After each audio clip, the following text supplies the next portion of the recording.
aja serah.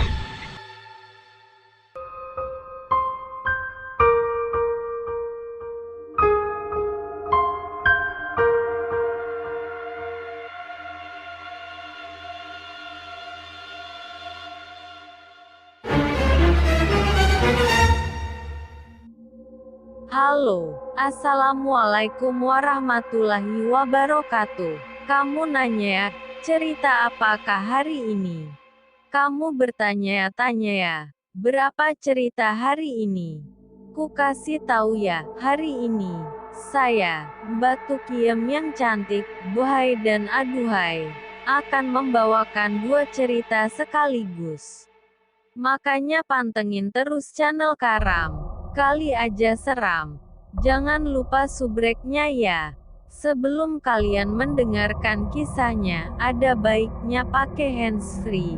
Matikan lampu, pejamkan mata, agar kalian bisa merasakan sensasi horornya. Oke, tanpa berlama lagi, yuk kita dengarkan ceritanya. Semoga kalian terhibur dan bahagia. Terima kasih. Kali aja serah.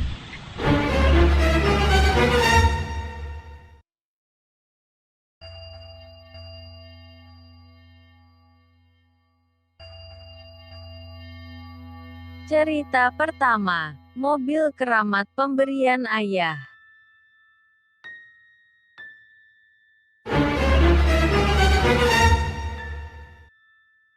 Mobil keramat. Aku bernama Doni. Aku adalah salah satu mahasiswa jurusan pertambangan di ITB. Bagiku, hidup di Bandung itu adalah sesuatu yang mengasyikkan. Di sini aku bisa mendapatkan segala fasilitas dengan mudah. Walaupun terkadang banyak gangguan seperti pergi kemana-mana selalu ditemani dengan macet. Tiit, tiit. Aku membunyikan klakson mobilku karena motor yang berada di depanku mengambil jalur tengah padahal lajunya lambat dan mobil ini pemberian ayahku. Walaupun mobil ini penjualan bekas dari orang yang ayahku tak kenal sama sekali. Ayahku mau membeli mobil Kijang Innova ini karena harganya sangat murah.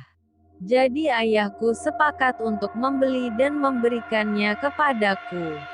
Sebenarnya aku tidak perlu menunggu lampu merah berubah jadi hijau untuk melaju, aku hanya perlu belok kiri saja. Tapi karena mobil Avanza Silver itu menghalangiku, mau tidak mau aku harus menunggu lampu merah menjadi hijau. Sambil menunggu lampu merah, datanglah seorang pengamen wanita yang kira-kira berumur 6-7 tahun. Ia bernyanyi. Lalu aku memberikan uang Rp2.000 karena merasa iba walaupun sudah jam 10 malam, ia masih tetap mencari nafkah. Tapi setelah ku berikan uang, ia masih tetap bernyanyi. Lalu aku berikan lagi uang sebesar Rp1.000. Namun, dia bukannya pergi, malah tetap bernyanyi. Aku bingung. Lalu kutanya dia, adik mau dikasih uang berapa? Apa masih belum cukup? Lalu dia berkata, maaf om, saya bernyanyi bukan untuk om, tetapi untuk tante yang ada di belakang om itu. Aku menoleh ke belakang, dan tidak ada siapa-siapa. Lalu aku berkata, tante yang mana? Cuma ada om yang ada di mobil ini. Lalu anak kecil itu berkata, itu loh, tante yang cantik, rambutnya terurai dan menggunakan baju warna pink itu. Tiit, tiit, tiba-tiba mobil yang di belakangku membunyikan klakson. Aku pun langsung tancap gas karena lampu sudah hijau. Aku masih bingung, siapa wanita berbaju pink itu padahal jelas-jelas tidak ada siapa-siapa di belakangku. Dalam lamunanku, aku melihat kaca spion yang berada di atasku. Spion ini bisa melihat sesuatu yang berada di belakangku. Saat aku melihat, aku terkaget. Aku melihat seorang wanita berbaju pink sedang tersenyum kepadaku. Dia terlihat cantik, anggun dan si ku pun mencoba memberanikan diri untuk menoleh ke belakang. Saat aku berbalik badan, wanita itu hilang. Saat aku menoleh ke arah spion lagi, dia masih tetap ada dan kali ini wajahnya sedih. Dan sekarang dia menangis dengan suara yang keras. Hicks, Hicks, kenapa kamu melakukan itu kepada saya? Tanda seru. Kenapa? Aku pun berani untuk menoleh ke belakang lagi. Dan alangkah kagetnya aku karena wanita itu tepat berada di hadapanku dengan wajah pucat dan penuh darah dan ia menyeringai kepadaku. Dengan suara tawanya yang menyeramkan, aku terasa ingin menangis. Aku terpaku diam melihat wajahnya karena aku tidak bisa bergerak. Tiba-tiba mobilku menabrak pohon yang berada di belokan jalan. Aku mencoba keluar dari mobil, dan meminta pertolongan. Namun nihil, aku tidak bisa keluar dan wanita itu seperti tertawa puas dengan suara tawa yang khas dan menyeramkan. Beberapa menit kemudian banyak orang yang mengerumuniku. Saat aku terbangun, aku sudah berada di rumah sakit. Di sini sudah ada ayah, ibu dan adik-adikku. Aku pun menceritakan semuanya kepada ayah. Dan ayah berjanji akan telusuri pemilik mobil ini. Aku pun meminta kepada suster agar diizinkan ke toilet. Suster pun mengizinkan. Aku pun lalu masuk ke dalam toilet lalu menguncinya. Ketika aku kuncikan dan aku berbalik badan, tiba-tiba aku kembali melihatnya. Kali ini wanita itu jongkok dan menunduk sambil menangis di pojok toilet. Aku hanya kembali terdiam dan tak bisa bergerak. Setelah menangis beberapa saat ia lalu bangkit dan bertatap muka denganku. Raut wajahnya terlihat sangat marah. Lalu ia menyeringai di hadapanku. Aku ingin berteriak, tetapi suaraku menghilang. Lalu wanita itu mencekikku, aku hampir tidak bisa bernafas. Lalu wanita itu pergi entah kemana. Aku yang hampir kehabisan nafas lalu keluar toilet dan suster menanyakan apa yang terjadi. Namun tidak aku ceritakan karena aku tidak bisa berkata apapun akibat leher yang tadi dicekik. Aku pun langsung bergegas tidur. Aku terbangun dan melihat sekelilingku terdapat pemakaman. Aku melihat kuburan yang terdapat di depanku dan di batu nisan kuburan itu tertera nama, Rani. Aku pun menoleh ke belakang badanku karena mendengar suara tangisan seorang wanita. Aku hampiri dia, dan bertanya kenapa dia menangis. Dia bercerita bahwa mobilnya dirampok, lalu dia diperkasterisa dan akhirnya dibunuh. Aku pun hampir menangis mendengar ceritanya. Saat aku melihat kuburan ini dan bertanya, "Mengapa kamu berada di kuburan ini?" Tapi saat menoleh ke arahnya lagi, dia menghilang. Lalu terdengar suara-suara tangisan sangat keras. Aku pun merasa sangat bingung dan aku pun pingsan. Tiba-tiba aku terbangun kembali. Ternyata itu hanya mimpi.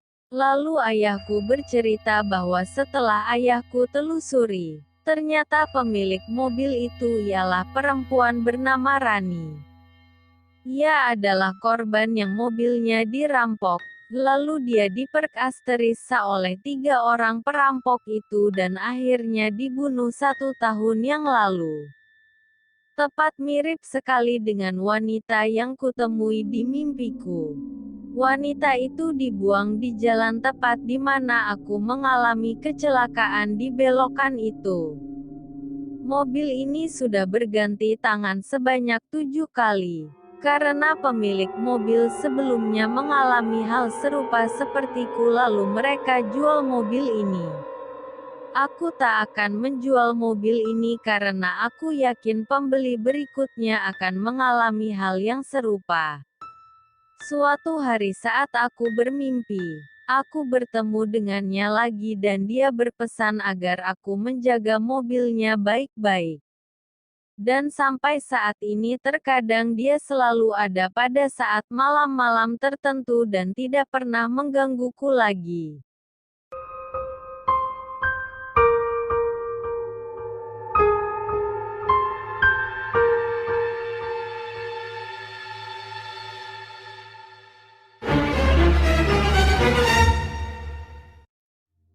Cerita kedua, pocong muka rata di sekolah TK.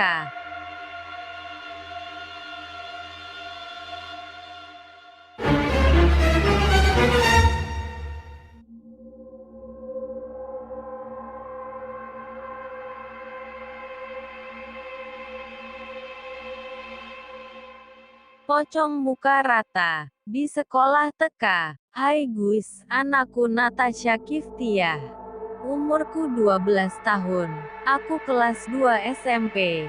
Aku bersekolah di SMPN 16 Surabaya.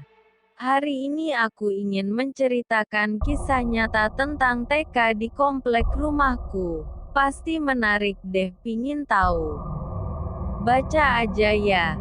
Pertama kali aku tahu bahwa di dalam TK tersebut terdapat banyak sekali hal-hal mistis. Banyak sekali penghuni komplek rumahku yang terganggu dengan kesusilan hantu tersebut. Aku tak pernah percaya dengan mitos-mitos tersebut. Sampai pada akhirnya aku percaya dengan mitos tersebut.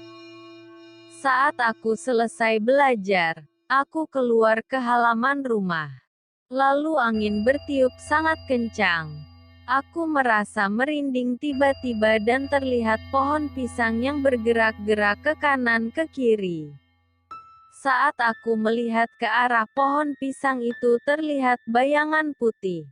Tak sabar ingin mengetahui. Langsung saja aku mendekati pohon pisang tersebut. Dan apa yang terjadi? Aku melihat pocong dengan wajah yang rata, tidak memiliki mata, hidung, mulut. Wajahnya sangat dipenuhi dengan darah. Dengan kagetnya aku berteriak dan berlari pulang. Sesampainya di rumah ayahku bertanya, "Ada apa? Mengapa wajahmu sangat pucat?" Aku menjawab dengan ketakutan, "Tadi aku melihat pocong ya." Ayahku pun langsung memanggilkan tetanggaku yang memiliki indera keenam. Dan tetanggaku itu berkata, "Tak apa-apa, pocong itu tidak akan mengganggu, karena di dalam TK itu diadakan pesta. Makhluk halus itu, semuanya, sedang berpesta." Lalu ayahku berterima kasih kepada tetanggaku yang sudah membantu untuk melihatkan makhluk halus itu. Ternyata tidak ada masalah selama kita tidak mengganggu mereka. Terima kasih ya teman-teman untuk yang sudah mendengar ceritaku ini.